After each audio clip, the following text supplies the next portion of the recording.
வணக்கம். புதுவை மற்றும் அதனை சுற்றியுள்ள பகுதிகளில் நடைபெற்ற பல்வேறு நிகழ்வுகளை விரிவாக காண்பதற்கு முன்பு தலைப்பு செய்திகளை காண்போம். முன்னாள் முதலமைச்சர் நாராயணசாமி ஆட்சி காலத்தில்தான் போலி மருந்து தொழிற்சாலைக்கு அனுமதி அளிக்கப்பட்டது. உள்துறை அமைச்சர் நமச்சிவாயம் குற்றச்சாட்டு.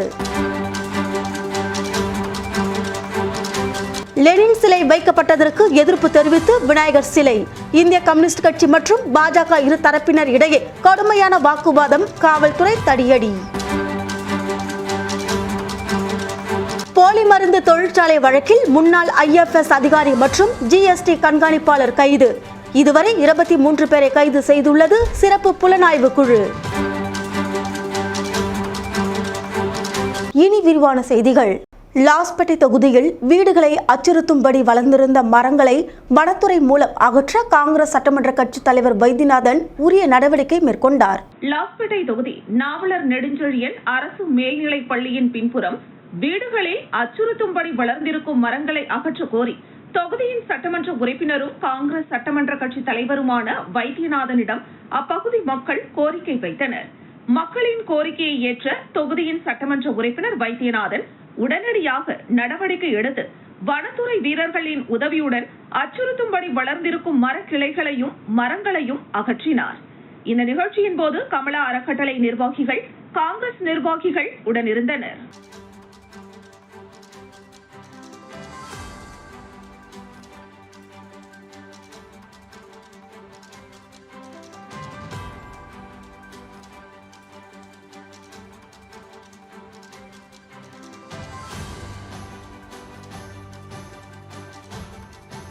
கிறிஸ்துமஸ் மற்றும் புத்தாண்டு பண்டிகையை முன்னிட்டு லட்சிய ஜனநாயக கட்சி சார்பில் காமராஜர் தொகுதி மக்களுக்கு கேக் வழங்கப்பட்டது.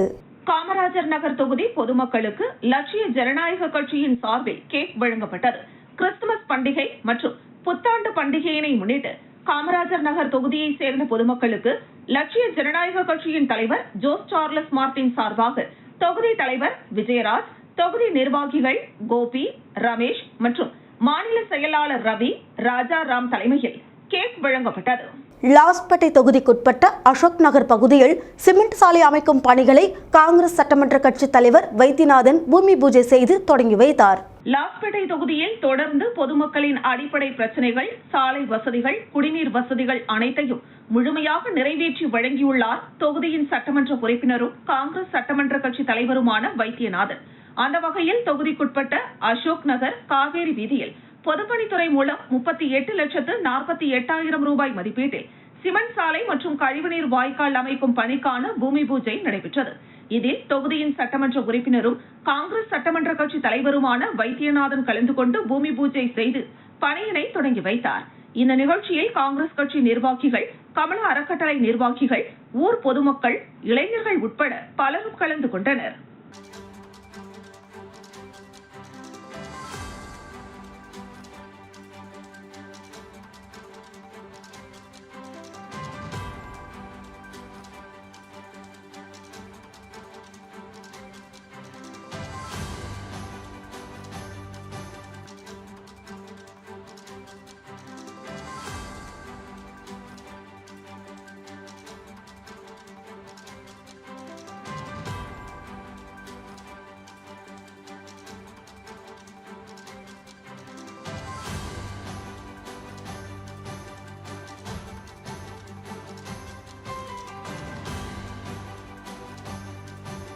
முன்னாள் முதலமைச்சர் நாராயணசாமி ஆட்சி காலத்தில்தான் போலி மருந்து தொழிற்சாலைக்கு அனுமதி அளிக்கப்பட்டதாக உள்துறை அமைச்சர் நமச்சிவாயம் குற்றம் சாட்டியுள்ளார். புதுச்சேரியில் போலி மருந்து தயாரிக்கப்பட்ட விவகாரத்தில் தொழிற்சாலை உரிமையாளர் ராஜா, NR காங்கிரஸ் பிரமுகர் உட்பட 16 பேரை CBCID காவல்துறையினர் கைது செய்துள்ள நிலையில், மேலும் முன்னாள் IFS அதிகாரி சத்தியமூர்த்தி மற்றும் GST உயரதிகாரி ஆகிய இருவரை சிறப்பு விசாரணை குழு காவல்துறையினர் கைது செய்து ரகசிய இடத்தில் வைத்து விசாரணை நடத்தி வருகின்றனர்.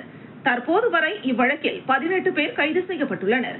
இந்த நிலையில் போலி மருந்து விவகாரம் தொடர்பாக செய்தியாளர்களிடம் பேசிய உள்துறை அமைச்சர் நமச்சிவாயம், இவ்வழக்கை CBCID காவல்துறையினர் விசாரணை நடத்தி வரும் நிலையில் யாராக இருந்தாலும் பாரபட்சமின்றி நடவடிக்கை எடுக்கப்படும் என்றும், போலி மருந்து விவகாரத்தில் அரசியல் ஆதாயத்திற்காக பொய்யான குற்றச்சாட்டுகளை முன்னாள் முதலமைச்சர் நாராயணசாமி தெரிவித்து வருவதாகவும் கூறினார்.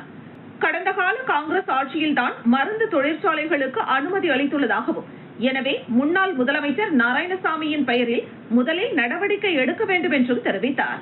தொடர்ந்து பேசிய அவர், ஆதாரம் இல்லாமல் முதலமைச்சர் ரங்கசாமி மீது முன்னாள் முதலமைச்சர் நாராயணசாமி குற்றம் சாட்டுவது கண்டிக்கத்தக்கது என்றும், போலி தொழிற்சாலைக்கு 10 ஆண்டுகள் உரிமம் கொடுத்தது முன்னாள் முதலமைச்சர் நாராயணசாமி தான் என்றும், கடந்த காங்கிரஸ் ஆட்சியில் செய்த தவறை திசை திருப்பும் வகையில் பொய்யான வாதத்தை அவர் முன்வைத்து வருவதாகவும் அமைச்சர் நமச்சிவாயம் குற்றம் சாட்டினார்.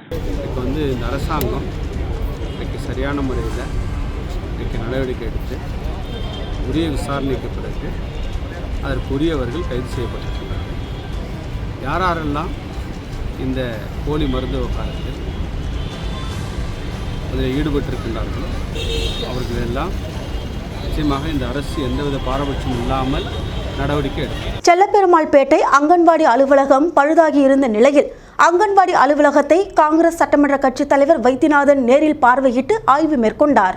லாஸ்பேட்டை தொகுதியில் உள்ள செல்லப்பெருமாள்பேட்டை அங்கன்வாடி அலுவலக கட்டிடம் பழுதாகி உள்ளதாக அங்கன்வாடி ஊழியர்கள், தொகுதியின் சட்டமன்ற உறுப்பினரும் காங்கிரஸ் சட்டமன்ற கட்சி தலைவருமான வைத்தியநாதனிடம் தெரிவித்தனர். இதனையடுத்து காங்கிரஸ் சட்டமன்ற கட்சி தலைவர் வைத்தியநாதன் அங்கன்வாடி அலுவலகத்திற்கு நேரில் சென்று பார்வையிட்டு ஆய்வு மேற்கொண்டார். மேலும் உடனடியாக அங்கன்வாடியை புதுப்பித்து தரும்படி அதிகாரிகளிடம் அறிவுறுத்தினார். இந்த ஆய்வின் போது காங்கிரஸ் நிர்வாகிகள், கமலா அறக்கட்டளை நிர்வாகிகள் உடனிருந்தனர்.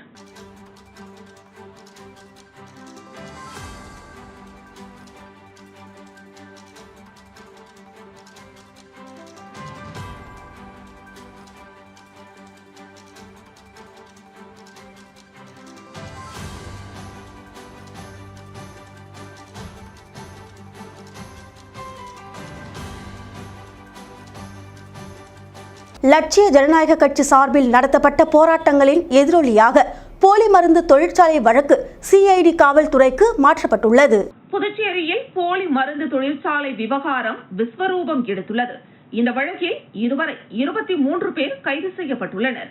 இதனிடையே எல்ஜிகே கட்சியின் தலைவர் ஜோஸ் சார்லஸ் மார்டின் அவர்கள் நடத்திய பல்வேறு போராட்டங்கள் மற்றும் முதல்வர், துணைநிலை ஆளுநர் ஆகியோருக்கு அளித்த புகாரின் அடிப்படையில் போலி மாத்திரை தொழிற்சாலை தொடர்பான வழக்கு சிஐடி காவல்துறைக்கு மாற்றப்பட்டுள்ளது. லாஸ்பேட்டை தொகுதி தியாகி எம் நடேசன் அரசு பிரைமரி பள்ளியில் மாணவர்களுக்கு இடையூறாக இருந்த மரக்கிளைகளை வனத்துறை மூலம் அப்புறப்படுத்த காங்கிரஸ் சட்டமன்ற கட்சி தலைவர் வைத்தியநாதன் உரிய நடவடிக்கை மேற்கொண்டார். லாஸ்பேட்டை தொகுதியில் உள்ள தியாகி எம் நடேசன் அரசு பிரைமரி பள்ளியில் மரக்கிளைகள் மாணவர்களுக்கு இடையூறாக இருந்தது. இதுகுறித்து ஆசிரியர்கள், தொகுதியின் சட்டமன்ற உறுப்பினரும் காங்கிரஸ் சட்டமன்ற கட்சி தலைவருமான வைத்தியநாதனிடம் கோரிக்கை வைத்தனர். இதனையடுத்து காங்கிரஸ் சட்டமன்ற கட்சி தலைவர் வைத்தியநாதன் மாணவர்களின் நலன் கருதி உடனடியாக நேரில் சென்று பார்வையிட்டு வனத்துறையின் உதவியுடன் அந்த பள்ளியில் உள்ள மரக்கிளைகளை அகற்றினார். பள்ளி ஆசிரியர்கள் மற்றும் ஊழியர்கள் பல நாட்களாக இருந்த தொந்தரவினை சரி செய்து கொடுத்த தொகுதியின் சட்டமன்ற உறுப்பினரும் காங்கிரஸ் சட்டமன்ற கட்சி தலைவருமான வைத்தியநாதனுக்கு நன்றி தெரிவித்தனர். இந்த நிகழ்ச்சியின் போது காங்கிரஸ் நிர்வாகிகள், கமலா அறக்கட்டளை நிர்வாகிகள் உடனிருந்தனர்.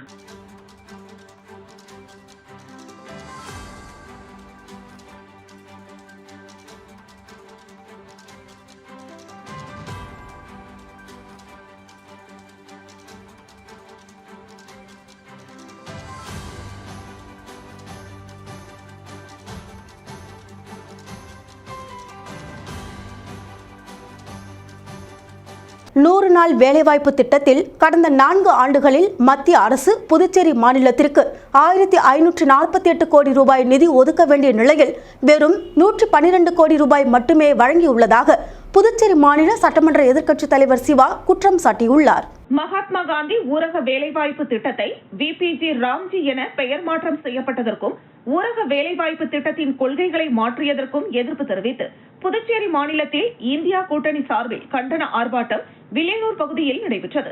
சட்டமன்ற எதிர்க்கட்சித் தலைவரும் புதுச்சேரி மாநில திமுக அமைப்பாளருமான சிவா தலைமையில் நடைபெற்ற கண்டன ஆர்ப்பாட்டத்தில் புதுச்சேரி மாநில காங்கிரஸ் கட்சியின் தலைவரும் பாராளுமன்ற உறுப்பினருமான வைத்தியலிங்கம், சட்டமன்ற உறுப்பினர் அனிபால் கென்னடி, இந்திய கம்யூனிஸ்ட் கட்சியின் மாநில செயலாளர் சலீம், விடுதலை சிறுத்தைகள் கட்சியின் மாநில செயலாளர் தேவபொழிலன், மதிமுக உள்ளிட்ட இந்தியா கூட்டணி கட்சி நிர்வாகிகள் 100க்கும் மேற்பட்டோர் கலந்து கொண்டனர். ஆர்ப்பாட்டத்தில் 100 நாள் வேலைவாய்ப்பு திட்டத்தின் நோக்கத்தையே சிதைக்கும் வகையில் செயல்படுத்தப்பட்டுள்ள விபிஜி ராம்ஜி திட்டத்திற்கு எதிர்ப்பு தெரிவித்தும், புதுச்சேரி மாநிலத்தில் ஏற்கனவே 100 நாள் வேலைவாய்ப்பு திட்டத்தையே சரிவர நிறைவேற்றாத என்ஆர் காங்கிரஸ் பாஜக கூட்டணிக்கு எதிர்ப்பு தெரிவித்து கண்டன கோஷங்களை எழுப்பினர். தொடர்ந்து செய்தியாளர்களிடம் பேசிய சட்டமன்ற எதிர்க்கட்சித் தலைவர் சிவா, புதுச்சேரி மாநிலத்தில் 2020ஆம் ஆண்டு முதல் 2025 வரை 500 நாட்கள் வேலை வழங்கியிருக்க வேண்டும். ஆனால் மொத்தமே 103 நாட்கள் மட்டுமே வேலை வழங்கியிருக்கிறார்கள். ஏற்கனவே பாஜக என்ஆர் காங்கிரஸ் கூட்டணி அரசு 100 நாள் வேலைவாய்ப்பு திட்டத்தை சரிவர செயல்படுத்தவில்லை என்பதை மத்திய தணிக்கை குழு மற்றும் தகவல் அறியும் உரிமை சட்டத்தின் தரவுகள் மூலம் நமக்கு தெரிய வருகிறது. 2019 முதல் 2023 வரை மத்திய அரசு புதுச்சேரி அரசுக்கு 1548 கோடி ரூபாய் வழங்கியிருக்க வேண்டும். ஆனால் மொத்தமே 112 கோடி ரூபாய் மட்டுமே வழங்கியிருக்கிறது. இதுவே புதுச்சேரி மாநிலத்தை பொறுத்தவரை ஊரக வேலைவாய்ப்பு திட்டம் எவ்வளவு மோசமாக செயல்பட்டுள்ளது என்பதற்கு எடுத்துக்காட்டாக உள்ளது. தொடர்ந்து பேசிய அவர், மகாத்மா காந்தி பெயரை மாற்றி புதிதாக கொண்டு வந்துள்ள 100 நாள் வேலைவாய்ப்பு திட்டம் கிராமப்புறங்களில் உள்ள ஏழை எளிய மக்களை மிகப்பெரிய அளவில் பாதிக்கும். ஏற்கனவே நிதி நிலைமையில் மோசமாக இருக்கும் புதுச்சேரி போன்ற மாநிலத்தில் இந்த திட்டத்தை செயல்படுத்துவதற்கு மாநில அரசு நிதி கொடுக்க வேண்டும் என்றால் இனி ஊரக வேலைவாய்ப்பு திட்டம் இங்கு முடக்கப்படும் என்றே புரிந்து கொள்ளலாம். 125 நாட்களாக மாற்றினாலும் புதுவை மாநிலத்தை பொறுத்தவரை ஏற்கனவே 100 நாள் வேலைவாய்ப்பு திட்டத்திலேயே அவை முழுமையாக செயல்படாமல் இருக்கிறது என்பதை தரவுகள் மூலமாக தெரிந்து கொள்கிறோம். இந்த திட்டத்தால் பயன்பெற்ற கிராமப்புற மக்கள் புதிதாக ஒன்றிய அரசின் வேலைவாய்ப்பு திட்டத்தை எதிர்க்கிறார்கள் என்றார்.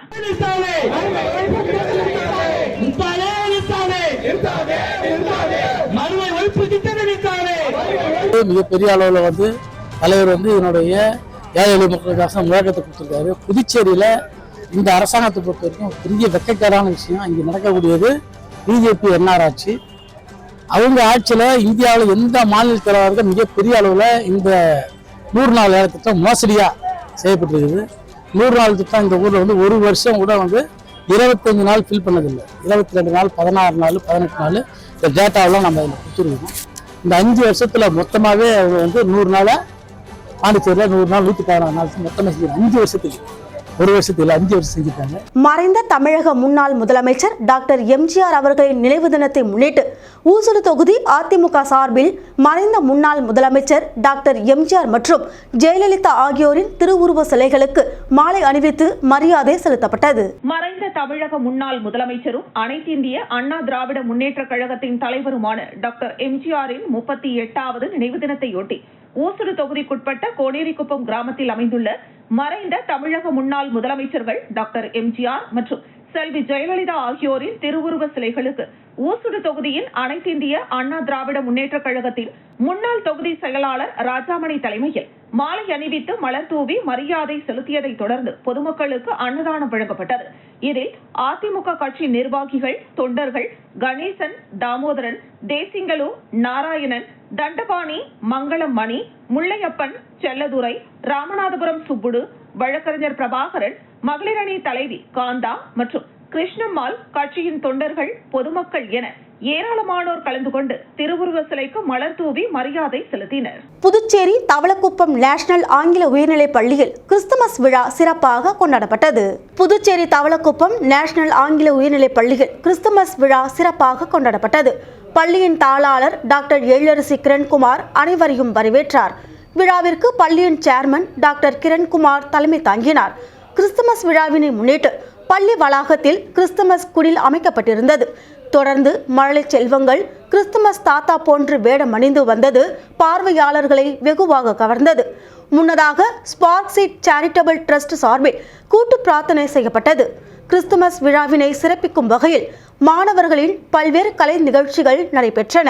இந்த நிகழ்ச்சியில் இயேசு கிறிஸ்துவின் பிறப்பு, அவரின் மகிமை ஆகியவை நாடக வடிவில் சிறப்பாக காட்சிப்படுத்தப்பட்டது. மேலும் பள்ளியில் கிறிஸ்துமஸ் கேக், இனிப்புகள் அனைவருக்கும் வழங்கப்பட்டது. பள்ளியின் தலைமை ஆசிரியை உமா நன்றியுரை வழங்கினார். விழாவிற்கான ஏற்பாடுகளை பள்ளியின் ஆசிரியர்கள் அருணா, ரொமினா ஆகியோர் சிறப்பாக செய்திருந்தனர்.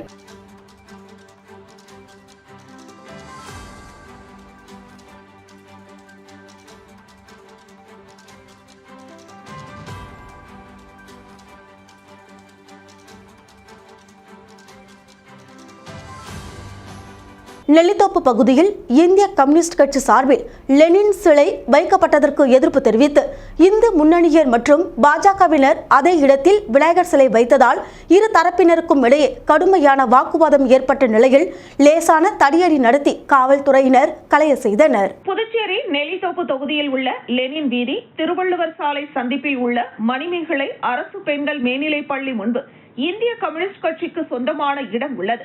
இந்த இடத்தில் கடந்த 2 தினங்களுக்கு முன்பு இரவு திடீரென இந்திய கம்யூனிஸ்ட் கட்சியினர் 40 அடி உயர லெனின் சிலையை நிறுவினர்.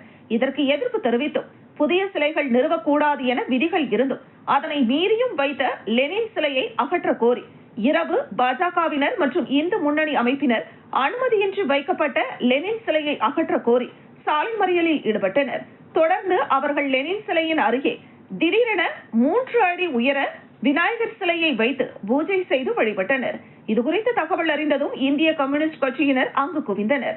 எதிரெதிராக நின்றதால் 2 கட்சியினருக்கும் இடையே வாக்குவாதம் ஏற்பட்டு மோதல் உருவாக்கும் சூழல் ஏற்பட்டது.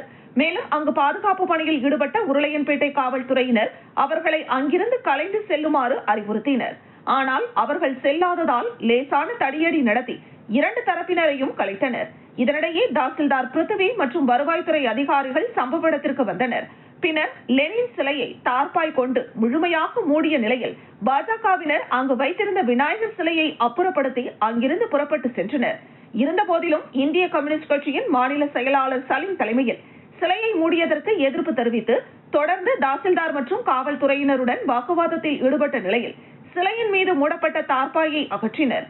மேலும் போராட்டத்தில் ஈடுபட்ட பாஜகவினர் மீது நடவடிக்கை எடுக்கவும் சிலைக்கு காவல்துறையினர் பாதுகாப்பு வழங்கப்படும் என உறுதியளித்ததை தொடர்ந்து இந்திய கம்யூனிஸ்ட் கட்சியினரும் கலைந்து சென்றனர். சுமார் 2 மணி நேரத்திற்கும் மேலாக நடைபெற்ற போராட்டத்தின் காரணமாக அப்பகுதியில் பரபரப்பு ஏற்பட்ட நிலையில் சிலைக்கு காவல்துறையின் பாதுகாப்பும் போடப்பட்டுள்ளது.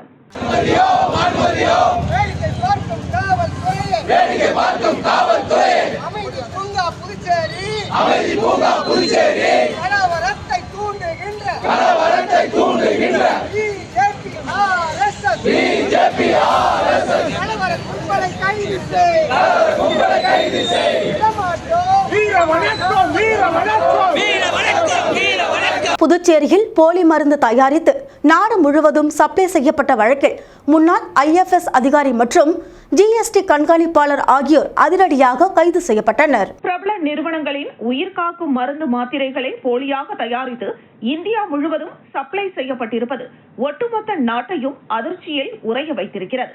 இந்த நிலையில் போலி மருந்து குறித்து பிரபல சன் பார்மா நிறுவனம் அளித்த புகாரின் அடிப்படையில் புதுச்சேரி CBCID காவல்துறையினர் விசாரணை மேற்கொண்டதில் மதுரையை சேர்ந்த ராஜா என்பவர் பிரபல நிறுவனங்களின் பெயரில் போலி மருந்துகள் தயாரித்து நாடு முழுவதும் விற்பனை செய்தது தெரியவந்தது.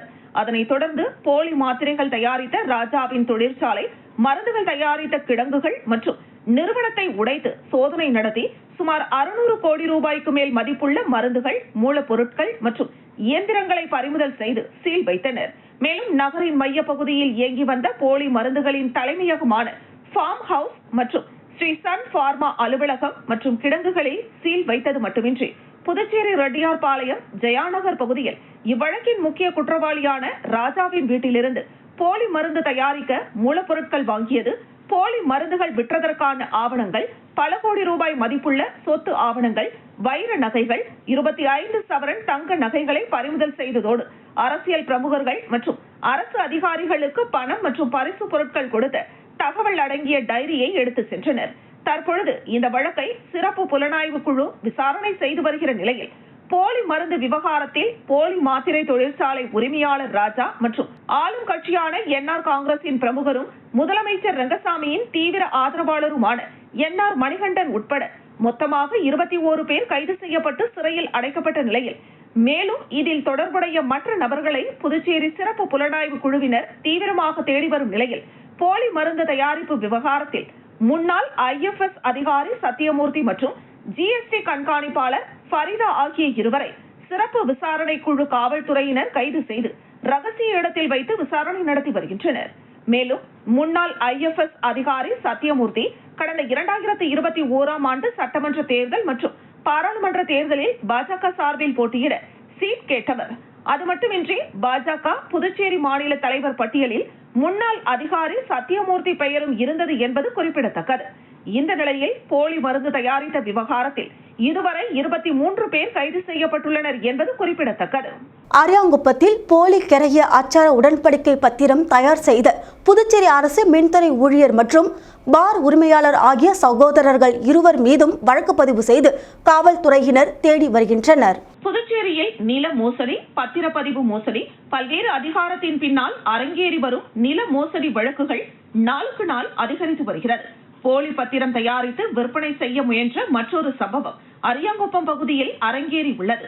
புதுச்சேரி அரியாங்குப்பம் கொம்யூன் பஞ்சாயத்து அலுவலகத்தின் பின்புறம் உள்ள 28/78 அதாவது 2184 சதுரடி கொண்ட 23 லட்சம் ரூபாய் மதிப்பிலான புதுச்சேரி வழக்கறிஞருக்கு சொந்தமான இடத்தை அபகரிக்கும் நோக்கத்தோடு குறிப்பிட்ட சொத்தின் மீது போலி கிரைய அச்சார உடன்படிக்கை பத்திரத்தை தயார் செய்த புதுச்சேரி அரசு மின்துறை ஊழியராக பணிபுரிந்து வரும் கோடீஸ்வரன் மற்றும் புதுச்சேரியில் மதுபான ரெஸ்டோ பார் மற்றும் அரிசி கடை வைத்திருக்கும் அரியாங்குப்பத்தை சேர்ந்த சகோதரர்கள் இருவரும் கூட்டு சேர்ந்து போலி பத்திரம் தயாரித்து வழக்கறிஞருக்கு சொந்தமான இடத்தை அபகரிக்க முயன்ற போது அந்த இடத்திற்கு உரிமையாளர் என வழக்கறிஞர் ரவி போலி பத்திரம் சம்பந்தமாக அரியாங்குப்பம் காவல் நிலையத்தில் புகார் அளித்தார். அதன் அடிப்படையில் அரசு ஊழியர் மற்றும் ரெஸ்டோ பார் உரிமையாளர் ஆகிய 2 சகோதரர்கள் மீது அரியாங்குப்பம் காவல் நிலையத்தில் விசாரணை மேற்கொண்டதன் அடிப்படையில் சகோதரர்கள் இருவரும் கூட்டு சேர்ந்து போலி பத்திரம் தயாரித்து வழக்கறிஞரின் இடத்தை அபகரிக்க முயன்றது தெரியவந்தது. தொடர்ந்து காவல் கண்காணிப்பாளர் ஜிந்தா கோதண்டராமன் உத்தரவின் பேரில் அரியாங்குப்பம் காவல் நிலைய ஆய்வாளர் ஆறுமுகம் மேற்பார்வையில் காவல் நிலைய உதவி ஆய்வாளர் முருகானந்தம் நடவடிக்கை மேற்கொண்டு நில மோசடியில் ஈடுபட்ட சகோதரர்கள் மீது வழக்கு பதிந்துள்ள நிலையில் தகவல் அறிந்த 2 குற்றவாளிகளான கோடீஸ்வரன் மற்றும் மோகன்ராஜ் ஆகியோர் தலைமறைவாகி தப்பி சென்றுள்ளனர். மேலும் போலி கிரைய அச்சார உடன்படிக்கை பத்திரம் தயார் செய்த 2 சகோதரர்களை அரியாங்குப்பம் காவல்துறையினர் வலைவீசி தேடி வருகின்றனர். மேலும் போலி கிரைய அச்சார உடன்படிக்கை பத்திரம் தயார் செய்வதற்கு உடந்தையாக இருந்த ராணி, கோவிந்தன் மற்றும் அன்பு, கணேஷ் ஆகியோரிடம் அரியாங்குப்பம் காவல்துறையினர் விசாரணை மேற்கொண்டு வருகின்றனர். மேலும் ஒரு வழக்கறிஞரின் இடத்திற்கே போலி பத்திரம் தயார் செய்து விற்பனை செய்ய முயன்ற சம்பவம் அப்பகுதியில் உள்ள பொதுமக்களிடையே பெரும் அச்சத்தையும் அதிர்ச்சியையும் ஏற்படுத்தியுள்ளது. திருபுவனை சட்டமன்ற தொகுதிக்குட்பட்ட சில்காரிபாளையம் கிராமத்தில் புதிய மின்மாற்றியை பொதுமக்களின் பயன்பாட்டிற்கு சட்டமன்ற உறுப்பினர் அங்காளன் இயக்கி வைத்தார். புதுச்சேரி மாநிலம் மண்ணாடிப்பட்டு கொம்யூன் திருபுவனை சட்டமன்ற தொகுதிக்குட்பட்ட சிலுக்காரிபாளையம் கிராமத்தில் உள்ள மின்மாற்றி எண் 2 மிகவும் சேதமடைந்த நிலையில் இருந்தது.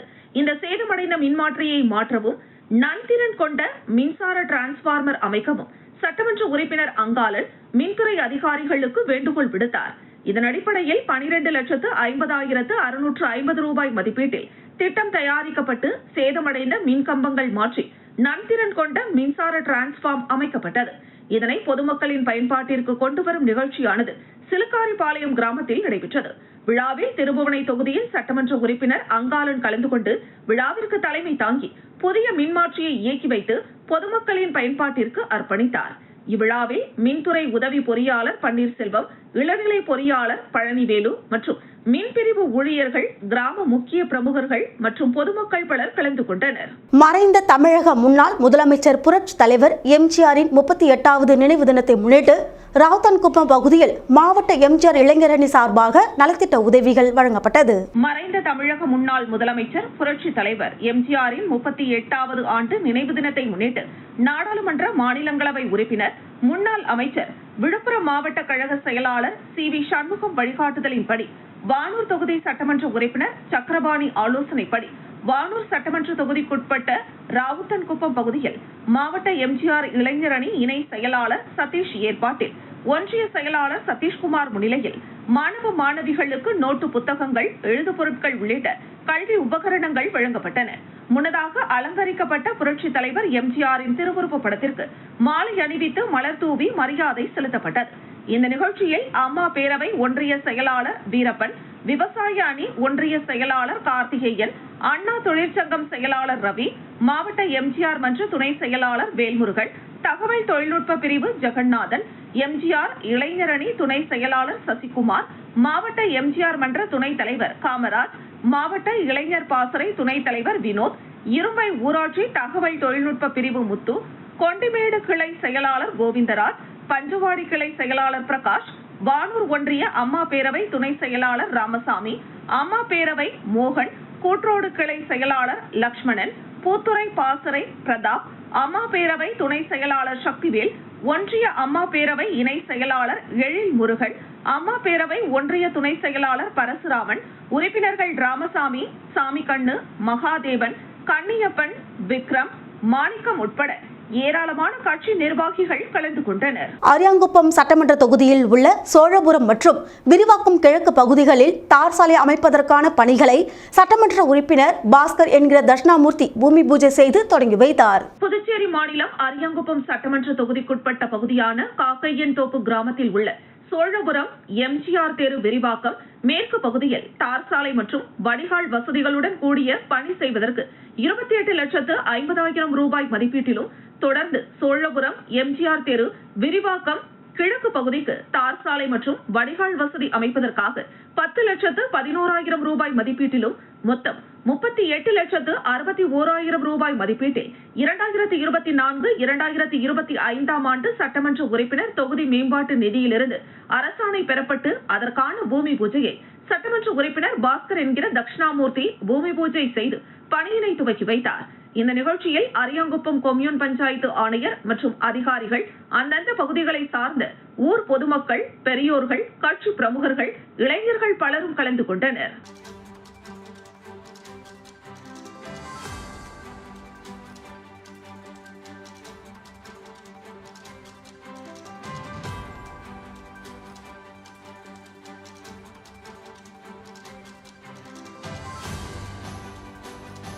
தந்தை பெரியார் மற்றும் தமிழக முன்னாள் முதலமைச்சர் எம்ஜிஆர் ஆகியோரின் நினைவு தினத்தை முன்னிட்டு அவர்களது சிலைக்கு முதலமைச்சர் ரங்கசாமி மாலை அணிவித்து மரியாதை செய்தார். தந்தை பெரியாரின் 52வது நினைவு தினம், தமிழக முன்னாள் முதலமைச்சர் எம்ஜிஆரின் 38வது நினைவு தினம் புதுவை அரசு சார்பில் அனுசரிக்கப்பட்டது. இதனையடுத்து அவர்களது சிலைக்கு முதலமைச்சர் ரங்கசாமி, அமைச்சர் லட்சுமி நாராயணன், துணை சபாநாயகர் ராஜவேலு, சட்டமன்ற உறுப்பினர்கள் பாஸ்கர், லட்சுமிகாந்தன் ஆகியோர் மாலை அணிவித்து மரியாதை செலுத்தினர். இதேபோல் அதிமுக சார்பில் அதிமுக மாநில செயலாளர் அன்பழகன், முன்னாள் சட்டமன்ற உறுப்பினர் வையாபுரி மணிகண்டன் உள்ளிட்ட நிர்வாகிகளுடன் பெரியார் மற்றும் எம்ஜிஆரின் சிலைகளுக்கு மாலை அணிவித்து மரியாதை செலுத்தினர்.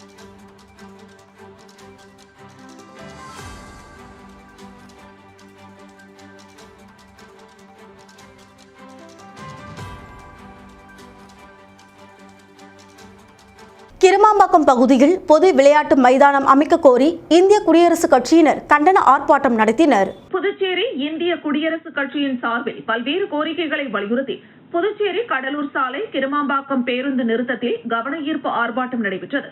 நிகழ்ச்சிக்கு கட்சியின் மாநில பொதுச் செயலாளர் கலைவாணன் வரவேற்றார். கட்சியின் மாநில தலைவர் பிரகாஷ் தலைமை தாங்கினார். கட்சியின் தமிழ்நாடு பிரிவை சேர்ந்த ஜெயச்சந்திரன் முன்னிலை வகித்தார்.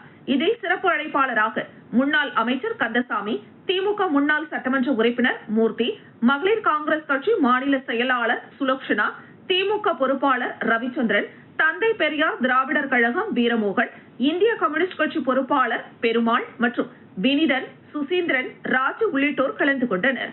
ஆர்ப்பாட்டத்தில் ஆதி திராவிடர் மக்களின் சிறப்பு கூறு நிதியை முழுமையாக செலவிட வேண்டும், கிருமாம்பாக்கத்தில் பயணியர் நிழற்குடை பொது விளையாட்டு மைதானம், 10 ஆண்டுகளாக மூடி கிடக்கும் சமுதாய நலக்கூடத்தை திறக்க வேண்டும், அம்பேத்கர் நகரில் குடிநீர் இணைப்பு குழாய் அமைக்க வேண்டும், சாவடிக்குளம் மற்றும் தாங்கல் பகுதியை சீர்படுத்தி சுற்றுச்சூழலை பாதுகாக்க வேண்டும் உள்ளிட்ட கோரிக்கைகளை வலியுறுத்தினர்.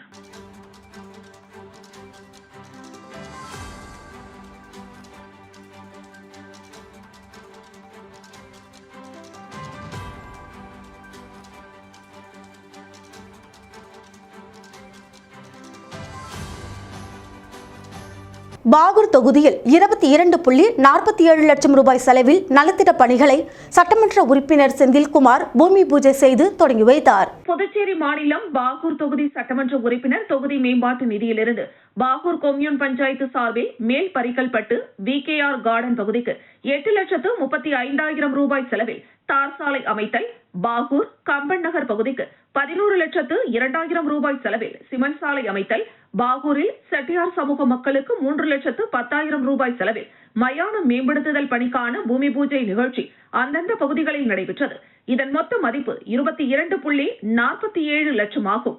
இந்த நிகழ்ச்சிகளில் பாகூர் சட்டமன்ற உறுப்பினர் செந்தில்குமார் கலந்து கொண்டு பணிகளை துவக்கி வைத்தார்.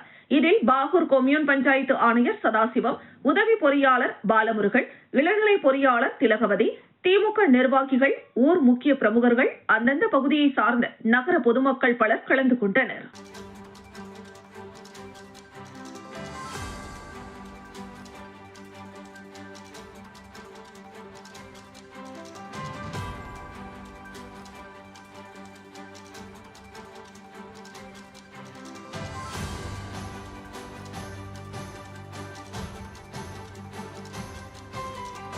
விவசாயிகள் தினத்தை முன்னிட்டு மரக்காணம் காவல் நிலையத்தில் சுற்றுச்சூழல் பாதுகாப்பை வலியுறுத்தும் வகையில் மரக்கன்றுகள் நடப்பட்டன.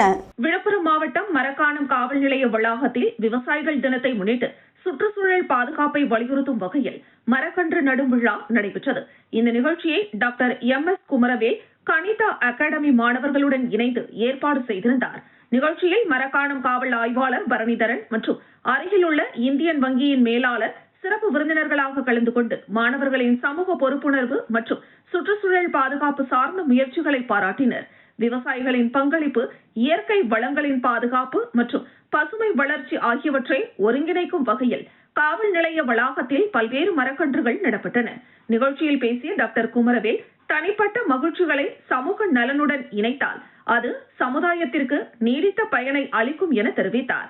இதுகுறித்து பேசிய காவல் நிலைய ஆய்வாளர், இளைஞர்கள் சமூக சேவையில் ஈடுபடுவது மகிழ்ச்சி அளிப்பதாகவும் இத்தகைய நிகழ்வுகள் சுற்றுச்சூழல் பாதுகாப்பு குறித்த விழிப்புணர்வை பொதுமக்களிடையே அதிகரிக்கும் என்றும் குறிப்பிட்டார். இந்த மரக்கன்று நடும் விழா சமூக பொறுப்பு, சுற்றுச்சூழல் பாதுகாப்பு மற்றும் விவசாயிகளின் முக்கியத்துவம் ஆகியவற்றை ஒருங்கிணைத்த ஒரு சிறந்த முன்னுதாரண நிகழ்வாக அமைந்தது. திட்டக்குடி வெலிங்டன் நீர் தேக்கத்திலிருந்து பாசனத்திற்கு தண்ணீர் திறக்கப்பட்டதால் விவசாயிகள் மகிழ்ச்சி அடைந்தனர். கடலூர் மாவட்டம் திட்டக்குடி வெலிங்டன் ஏரியிலிருந்து விவசாய பாசன வசதிக்காக வினாடிக்கு 90 கன அடி தண்ணீரை நீர்வளத்துறை செயற்பொறியாளர் பாலமுருகன் தலைமையில் விவசாயிகள் திறந்து வைத்து மலர் தூவினர். விவசாயிகள் கோரிக்கையை ஏற்று 90 நாட்களுக்கு பாசனத்திற்கு தண்ணீர் வழங்க தமிழக அரசு ஆணை பிறப்பித்தது. வெலிங்டன் நீர்த்தேக்கத்திலிருந்து வினாடிக்கு 90 கன அடி வீதம் பாசனத்திற்கு தண்ணீர் திறந்துவிடப்பட்டுள்ளது. ஏரியின் மொத்த நீர்மட்ட உயரம் 29.72 அடியாகும். தற்சமயம் 19 அடி தண்ணீர் மட்டுமே உள்ளது. இந்த நிகழ்ச்சியில் உதவி செயற்பொறியாளர் பிரசன்னா, உதவி பொறியாளர்கள் வெங்கடேசன், சுதர்சன், செந்தில்நாதன், திட்டக்குடி தாசில்தார் உதயகுமார், பொதுமக்கள் உள்ளிட்ட பலர் உடனிருந்தனர். விருத்தாச்சலம் அருகே பால் கறக்க சென்ற மூதாட்டியை அடித்துக் கொண்டு தாலி செயின் பறிக்கப்பட்ட சம்பவம் பரபரப்பை ஏற்படுத்தியுள்ளது. விருத்தாச்சலம் அடுத்த பரவலூர் பிள்ளையார் கோவில் தெருவை சேர்ந்தவர் விவசாயி சின்னசாமி. இவரது மனைவி 72 வயதான கஸ்தூரி. இவரது விவசாய விளைநிலம் பரவலூர் அருகே விருத்தாச்சலம் சேலம் தேசிய நெடுஞ்சாலையில் அமைந்துள்ளது. இன்று அதிகாலையில் வீட்டிலிருந்து பால் கறப்பதற்காக விவசாய விளைநிலம் அருகே உள்ள மாட்டு கொட்டகைக்கு சென்றுள்ளார். இந்த நிலையில் காலையில் 9 மணிக்கு சென்று பார்த்தபோது மாட்டு கொட்டகையின் அருகே உள்ள வாய்க்கால் உடையில் தலை மற்றும் கழுத்தில் காயங்களுடன் ரத்த வெள்ளத்தில் கஸ்தூரி பிணமாக கிடந்தார். உடனடியாக தகவல் கிடைத்து விரைந்து சென்ற விருத்தாச்சலம் காவல்துறையினர் பிரேதத்தை கைப்பற்றி விசாரணை மேற்கொண்டனர். விசாரணையில் கஸ்தூரி அணிந்திருந்த 4 பவுண்ட் தாலி செயினை பறிப்பதற்காக மர்ம நபர்கள் அவரை அடித்து கொலை செய்துவிட்டு நகையை பறித்துக் கொண்டு வாய்க்காலில் பிணத்தை வீசிவிட்டு சென்றது தெரிய வந்தது. இதுகுறித்து காவல்துறையினர் வழக்கு பதிவு செய்து கஸ்தூரியை அடித்து கொலை செய்து தாலி செயினை பறித்து சென்ற மர்ம நபர்கள் யார் என்பது குறித்து விசாரணை நடத்தி வருகின்றனர். பாஜக மற்றும் அதிமுகவை கண்டித்து மத சார்பற்ற முற்போக்கு கூட்டணி சார்பில் மரக்காணம் வட்டார வளர்ச்சி அலுவலகம் முன்பு ஆர்ப்பாட்டம் நடத்தப்பட்டது. மகாத்மா காந்தியடிகள் பெயரை நீக்கி 100 நாள் வேலை திட்டத்தை ஒழிக்கும் சட்டத்தை கொண்டு வந்த ஒன்றிய பாஜக அரசையும் அதற்கு ஒத்து ஊதும் அதிமுக அரசையும் கண்டித்து மத சார்பற்ற முற்போக்கு கூட்டணி சார்பில் மரக்காணம் வட்டார வளர்ச்சி அலுவலகம் முன்பு கண்டன ஆர்ப்பாட்டம் நடைபெற்றது. இந்த ஆர்ப்பாட்டத்திற்கு மரக்காணம் ஒன்றிய சேர்மன் தயாளன் தலைமை தாங்கினார். இதில் விழுப்புரம் மாவட்ட பாராளுமன்ற உறுப்பினர் ரவிக்குமார், விழுப்புரம் வடக்கு மாவட்ட பொருளாளர் ரமணன், மாவட்ட துணை செயலாளர் ரவிக்குமார், மரக்காணம் ஒன்றிய சேர்மன் தயாளன், விடுதலை சிறுத்தைகள் கட்சியின் வடகிழக்கு மாவட்ட செயலாளர் மலைச்சாமி, துணை சேர்மன் பழனி, மத்திய ஒன்றிய செயலாளர் ரவிச்சந்திரன், காங்கிரஸ் கட்சியின் மாவட்ட துணை அமைப்பாளர் வினோபா, விடுதலை சிறுத்தைகள் கட்சியின் ஒன்றிய செயலாளர் துரை வெங்கட், நகர செயலாளர் நாவரசு மற்றும் பல்வேறு கூட்டணி கட்சிகளின் நிர்வாகிகள் கலந்து கொண்டு ஒன்றிய பாஜக அரசை கண்டித்து கண்டன உரையாற்றினர். இதில் 700க்கும் மேற்பட்ட பெண்கள் பொதுமக்கள் கலந்து கொண்டு ஒன்றிய பாஜக மற்றும் ஒன்றிய அரசுக்கு ஒத்து ஊதும் அதிமுகவை கண்டித்து கண்டன கோஷங்களை எழுப்பினர். மீண்டும் தலைப்புச் செய்திகள். முன்னாள் முதலமைச்சர் நாராயணசாமி ஆட்சி காலத்தில்தான் போலி மருந்து தொழிற்சாலைக்கு அனுமதி அளிக்கப்பட்டது. உள்துறை அமைச்சர் நமச்சிவாயம் குற்றச்சாட்டு. லெனின் சிலை வைக்கப்பட்டதற்கு எதிர்ப்பு தெரிவித்து விநாயகர் சிலை. இந்திய கம்யூனிஸ்ட் கட்சி மற்றும் பாஜக இரு தரப்பினர் இடையே கடுமையான வாக்குவாதம், காவல்துறை தடியடி. போலி மருந்து தொழிற்சாலை வழக்கில் முன்னாள் IFS அதிகாரி மற்றும் GST கண்காணிப்பாளர் கைது. இதுவரை 23 பேரை கைது செய்துள்ளது சிறப்பு புலனாய்வு குழு. இத்துடன் செய்திகள் நிறைவடைகின்றது. உங்களிடமிருந்து விடைபெறுவது ஜானகி. செய்திகளை உடனுக்குடன் தெரிந்து கொள்ள கமலா தொலைக்காட்சியின் சமூக வலைதளத்தை பின்பற்றவும். நன்றி, வணக்கம்.